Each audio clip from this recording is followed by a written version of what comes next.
اب نفس کمزور ہو جائے، اس کے لیے ہمارے اکابر نے بہت محنتیں کروائیں.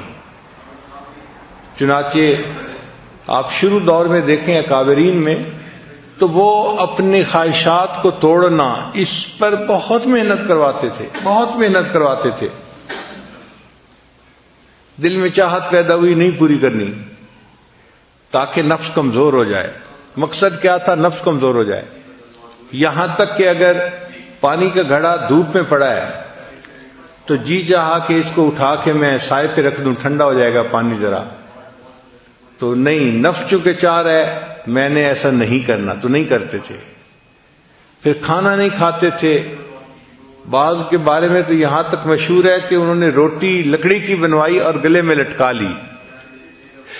جب بھوک لگتی تھی تو وہ لکڑی کی روٹی کو دانتوں میں چباتے تھے. اے نفس، تو مجھے اللہ کی مخالفت پہ جو ہے آمادہ کرتا ہے، میں تجھے کھانا کیوں دوں؟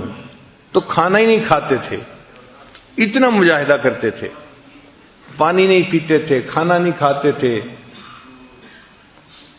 یہ جو ہے نا قلت کلام، قلت منام، قلت طعام، یہ سب ٹرم نکلی اسی لیے ہے اپنے نفس کو کمزور کرنے کی خاطر کہ انسان کم بولتا ہے تو کم گناہ کرتا ہے، تو کم بولے.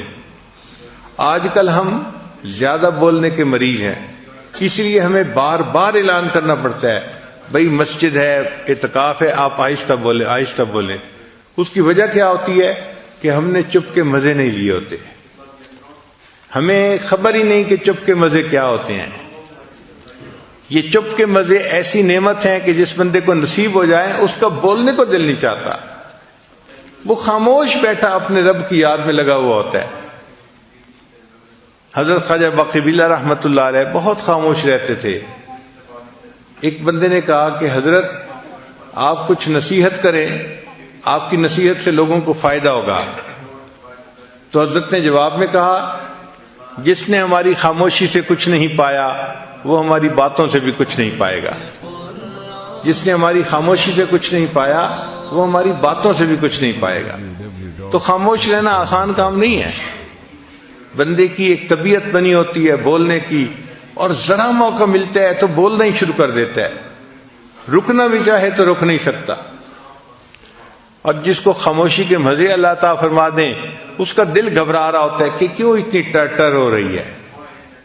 جیسے برسات کے موسم میں مینڈک ہوتے ہیں نا تو ٹر ہو رہی ہوتی ہے، ایک آواز آ رہی ہوتی ہے مستقل. اسی طرح بندہ چپ نہیں رہ سکتا، ٹر کرتا رہتا ہے، بولتا رہتا ہے، بولتا رہتا ہے.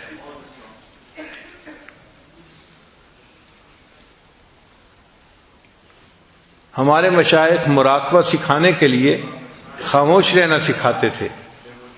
چنانچہ حضرت اقبال تھانوی رحمۃ اللہ کی خانقاہ پہ جو بندہ تربیت کے لیے آتا تھا پہلا کام اس کے ذمہ لگتا تھا کہ آپ نے کلام نہیں کرنا، بات نہیں کرنی، چپ رہنا ہے. ہاں سلام اگر کوئی کرے تو اس کا جواب دے سکتے ہیں چونکہ وہ واجب ہے، اس کے علاوہ کلام نہیں کر سکتے. تو صرف سلام کا جواب دینے کی اجازت تھی، اس کے علاوہ کلام کرنے کی اجازت نہیں تھی. حضرت خواجہ مجذوب رحمۃ اللہ علیہ چونکہ شاعر تھے اور ان سے لوگ زیادہ واقف بھی تھے اور مانوس بھی تھے، تو ان سے زیادہ باتیں کرنے کی کوشش کرتے تھے. تو حضرت خواجہ مجذوب رحمۃ اللہ نے کیا کیا تھا، ایک گتے کے اوپر لکھ دیا تھا خاموش، اور داغا ڈال کے اس کو گلے میں لٹکا لیا تھا. تو اگر کوئی بندہ ان سے بات کرنے لگتا تھا تو وہ اس کی طرف اشارہ کر دیتے تھے، صرف بھئی دیکھ لو یہ سائن ہے خاموش.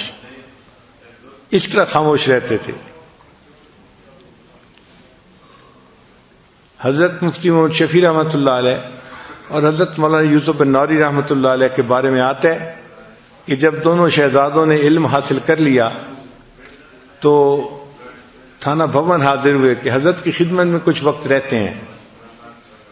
اب جب وہاں گئے تو عشاء کی نماز پڑھ کے کمرے میں آئے. دونوں کو رہنے کے لیے ایک ہی کمرہ دے دیا گیا تھا. تو کچھ بیٹھے تو کوئی بات چیت شروع ہو گئی. تازہ علم پڑا ہوا تھا، بات ہوتی گئی.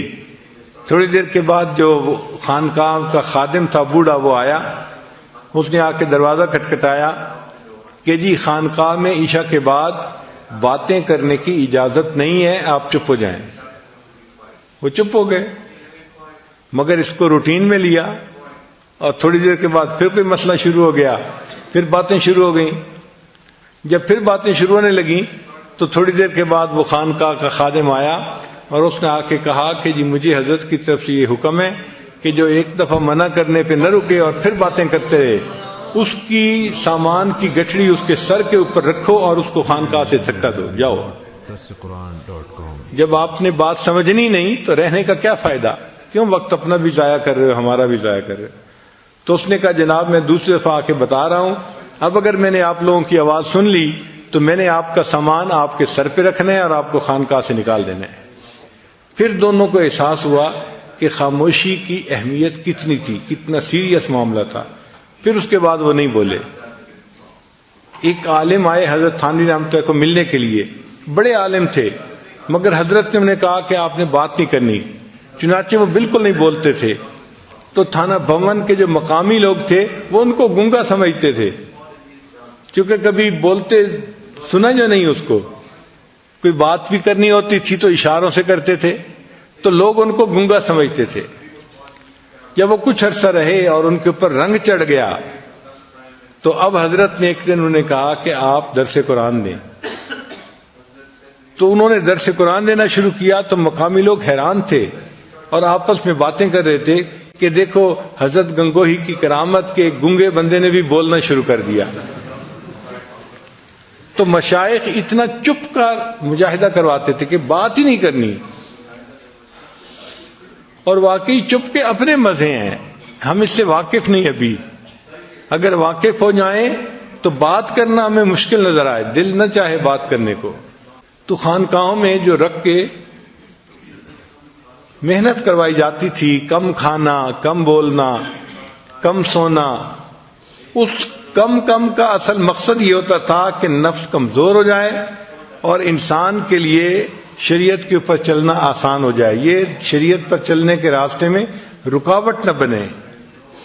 اس لیے اپنی خواہشات کو توڑنا یہ سب سے بڑی چیز سکھائی جاتی تھی کہ بھئی کوئی بھی خواہش دل میں پیدا ہو اس پر عمل نہیں کرنا۔ حضرت عبداللہ ابن عمر رضی اللہ تعالیٰ عنہ کے دل میں ایک مرتبہ خواہش پیدا ہوئی کہ میں مچھلی کھاؤں، بیمار بھی تھے، آخری وقت تھا، تو بیوی نے مچھلی بنوائی۔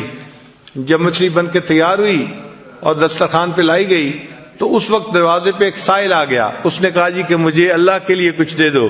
حضرت نے وہ مچھلی اٹھا کے سائل کو پکڑا دی کہ میں نے اس کو آخرت کے لیے ذخیرہ بنا دیا۔ یعنی اپنی خواہش پہ عمل نہیں کرنا کہ میرے اندر چاہت جو پیدا ہوئی تھی کہ میں مچھلی کھاؤں، میں نے اپنی چاہت پہ عمل نہیں کرنا۔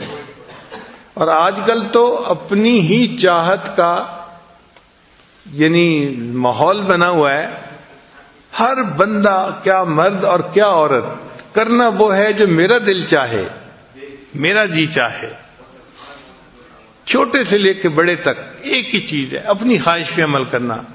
اس وجہ سے آج نفس اتنے موٹے ہیں کہ انسان کے قابو میں نہیں، اور ان کو کمزور کرنا ایک مشکل کام بن گیا ہے۔